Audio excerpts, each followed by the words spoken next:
E aí pessoal, beleza? Aqui quem fala com vocês é o professor Alejandro de História, trazendo aí mais uma das nossas aulas do Atualizando, nosso grupo de estudos de atualidades. E começando 2020, a gente já teve conteúdos novos ali nas nossas redes sociais, teve vídeo também já novo aqui do Chuchu, já gravando, né, em 2020, um vídeo sobre o Irã. E hoje eu tô aqui para dar continuidade com vocês na nossa série de vídeos sobre o Oriente Médio. Para quem tá ligado, já assistiu, fizemos um vídeo já introdutório falando características gerais para tu entender a história, a geopolítica do Oriente Médio. Nós já fizemos também, agora recentemente, o vídeo falando do conflito Estados Unidos e Irã, com o professor Chuchu, certo? E hoje, então, a gente vai falar sobre um país específico do Oriente Médio que tem chamado pouca atenção da mídia nos últimos anos, mas é qualificado aí ainda, né, agora chegando em 2020, como a pior crise humanitária do planeta, né? A tal da Guerra Esquecida. Eu tô falando para vocês da Guerra do Iêmen. Tá ligado? Nem sabe onde é que fica o Iêmen? Pode acontecer. O Iêmen, ele é um país de maioria árabe, ele fica no extremo sul da Península Arábica. E ele é um país, né, cuja formação ali do tal do seu Estado Nacional se remonta, né, àquela época ali dos surgimentos dos estados ali na região, que é o começo do século XX. Certo? E aí tu tem que lembrar que tem ações do imperialismo, né, ali tentando ter interesses econômicos na região, que tu tem o caso, né, principalmente ali da Inglaterra, da Rússia, tendo um certo imperialismo sobre aquela região, da França. São diversos países que estão ali tentando ter a sua influência. É mais ou menos assim que acaba nascendo ali aquelas fronteiras definidas do Iêmen. Mas isso já nos quer dizer alguma coisa, né? Quando se cria esses estados, tu acaba jogando ali dentro do mesmo estado pessoas que eram de grupos, às vezes, né, de povos extremamente diferentes. Então tu vai ter diferenças étnicas, diferenças religiosas. E esses estados que são criados aí como essa colcha de retalhos artificial vão acabar trazendo uma série de problemas, de conflitos depois, que vão acabar minando um pouco a sua estabilidade.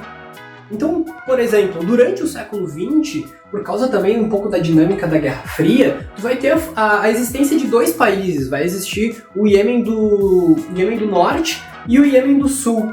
Né? E aí, em 1990, acontece uma reunificação, e daí vira apenas Iêmen. No entanto, é um país que teve bastante dificuldade para alcançar a sua estabilidade institucional, né? O chamado respeito ali às instituições. É um país de instituições muito, muito frágeis, onde nesse período teve vários contextos de guerra civil, golpe de Estado também. Além disso, vai ser um país onde, por uma série de políticas neoliberais dos anos 90, tu vai ter uma alta privatização de vários setores, mas ao mesmo tempo também vai ter uma corrupção em altas escalas do governo. O fato é que o Iêmen chega no século XXI como um dos países mais pobres e desiguais do mundo. E aí, quando nós chegamos ali em 2010, 2011, que está rolando a Primavera Árabe no mundo, né, que foi aquela onda, né, de protestos, de levantes, que chegou a levar à transformação, né, de alguns governos, né, dentro do mundo árabe, vai ter também os seus impactos no Iêmen. E desses protestos acaba se evoluindo para uma situação de pressão contra o presidente, até que em 2012 acontece a renúncia do então presidente Saleh, assumindo então o seu vice, o Al-Hadi, mas sem que esse vice acabe tendo legitimidade perante a maioria dos grupos sociais no Iêmen, sem obter legitimidade diante da oposição. Então, desde 2015, pelo menos, o país já se encontra num estágio de guerra civil acentuada, generalizada. E para ti, que esse ano está pensando em fazer vestibular, está pensando em fazer Enem, como é que pode aparecer essa situação geopolítica? Olha, uma dica essencial para vocês é saberem identificar os lados do conflito e os principais interesses envolvidos. Ou seja, quem está do lado de quem, né, e com que interesses. Então, justamente por isso, a gente fez um quadro explicativo. Então vamos dar uma olhadinha junto aí para a gente entender um pouco essa situação. Então tá, galera, mapinha pra gente do conflito no Iêmen, vamos aí identificar os principais lados envolvidos no conflito. Em primeiro lugar, nós temos aí um grupo, né, que eu estou resumindo aqui como os governistas. Na prática, a principal liderança desse grupo é o presidente atual do país, o Al-Hadi. Ele é um presidente que não vai ter muita legitimidade perante a maioria da população, mas ele tem um apoio decisivo, ele tem um apoio importantíssimo do príncipe da Arábia Saudita. Lembra que a Arábia Saudita é uma das principais potências da região, né, a principal potência sunita, e muitas vezes ali identificada com posturas pró-Ocidente. Ao mesmo tempo, a Arábia Saudita também faz várias incursões militares ali, tentando influenciar em outros países da região, e também lembra que a Arábia Saudita é uma verdadeira, né, autocracia, né, com verdadeiros casos ali de censura, repressão a opositores, jornalistas e tudo mais. Mas ali a gente tem o lado, então, do presidente, o Al-Hadi, certo? A partir daí, a gente pode mencionar também o outro grupo importantíssimo nesse conflito que está atuando, que são os separatistas do Sul. É um movimento político rebelde que não reconhece o governo do Al-Hadi e que almeja a separação novamente, né, do antigo Iêmen do Sul, que existia lá antes da reunificação do país em 1990. Já vão ter tomado aí várias regiões do sul do país também nos últimos anos. E por fim, mas não menos importante, a gente tem os rebeldes Houthis, né? Lembra que os rebeldes Houthis, eles são militantes políticos, religiosos, fundamentalistas, xiitas, e eles vão tomar várias regiões do norte do país. E aí, qual é um dos pontos mais importantes disso, né? Se diz que eles têm apoio direto do Irã, apoio em armamentos, apoio em dinheiro, né? Se fala ali que a Guarda Revolucionária do Irã, então, estaria apoiando o movimento rebelde dos Houthis. Certo? Dito isso, fechado aí os três principais lados do conflito, né? Lembrar que o Irã, por exemplo, é outra grande potência regional, então por isso ali rivaliza com a Arábia Saudita.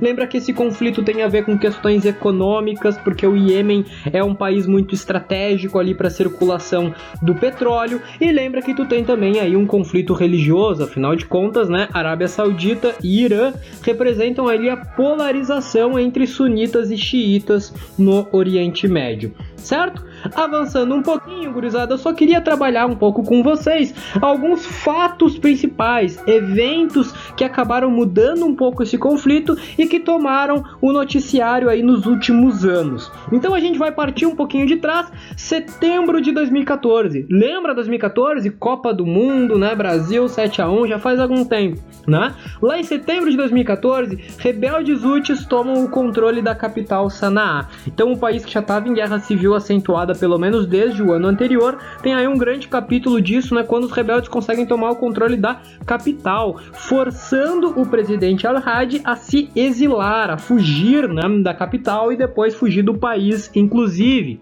né? Chegando no ano seguinte, março de 2015, a Arábia Saudita, então, percebam, lidera a coalizão árabe atuando no Iêmen.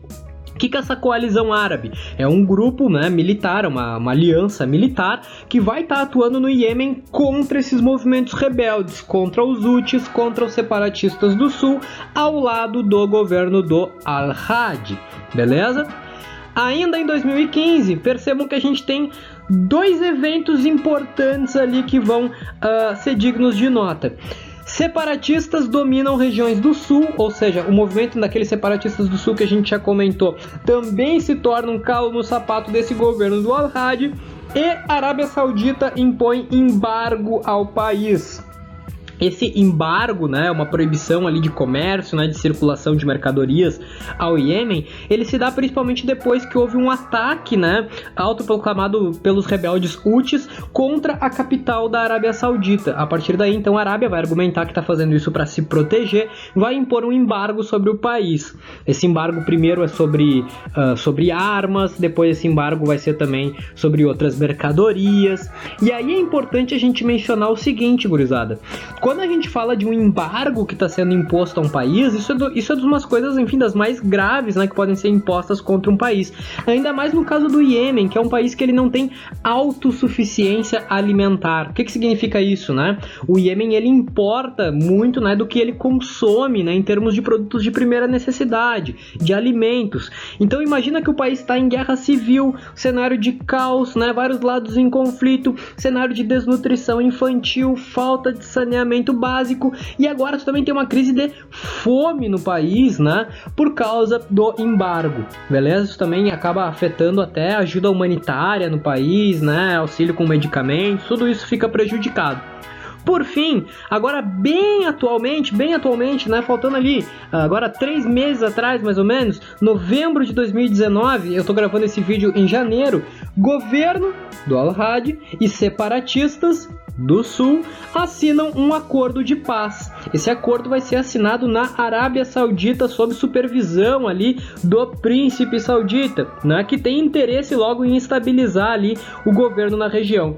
Deste acordo de paz, gurizada, vocês poderiam me perguntar, tá, mas então acabou o conflito no Iêmen, por que tu tá falando disso em janeiro de 2020? Tu tá me dizendo que assinaram o acordo de paz em novembro de 2019, já era, acabou, não é mais atualidades. É atualidade sim. Por quê? Né? Esse acordo, em primeiro lugar, ele prevê a formação de um novo governo, né, onde tenham igual representação os que hoje são governo e os separatistas. Ou seja, todo mundo vai ter espaço nesse novo governo. Até que ponto isso vai acontecer, a gente não sabe.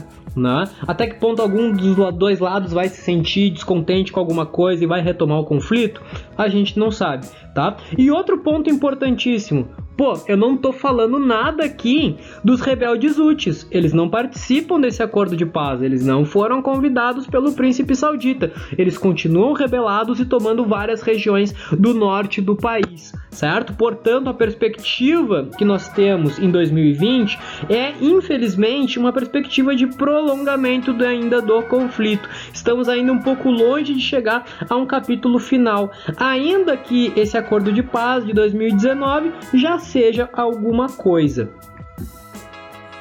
Então por hoje é isso, pessoal. Espero que vocês tenham gostado do vídeo. Acompanhem as nossas redes sociais. Em breve estaremos aí também postando novos materiais, novos vídeos. E lembre-se, atualizando teu grupo de estudos de atualidades. É nóis! Beijo!